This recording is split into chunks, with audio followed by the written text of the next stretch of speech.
Même si l'ambiance n'est pas triomphale comme ils l'espéraient, les militants du RN affichent leur loyauté à Marine Le Pen et refusent de critiquer sa stratégie. On est tous en ordre derrière la présidente, il n'y a aucun problème de ligne chez nous. La ligne est celle qu'il faut parce que nous devons rassurer le peuple. Nous sommes le Rassemblement national, nous ne sommes plus le Front. Pour les cadres du mouvement, l'échec aux élections régionales et départementales n'est pas celui de la ligne du parti qu'il faut conserver pour 2022. Je pense que la stratégie est la bonne. Simplement, il y a un accident électoral.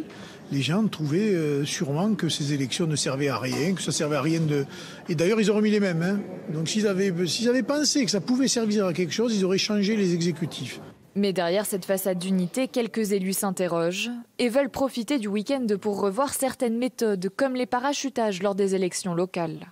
Quand vous avez des gens qui travaillent le terrain depuis de nombreuses années et qu'on peut les mettre de côté au profit de profils qui ne sont pas du territoire, qui sont hors sol, ça peut décourager cette base. Sans cette base solide, on ne pourra pas conquérir l'Élysée. Des doutes exprimés entre élus, mais aucune réelle fronde n'est attendue au cours du Congrès. Et Marine Le Pen doit être investie candidate officielle du RN à l'élection présidentielle à l'issue du week-end, comme si de rien n'était.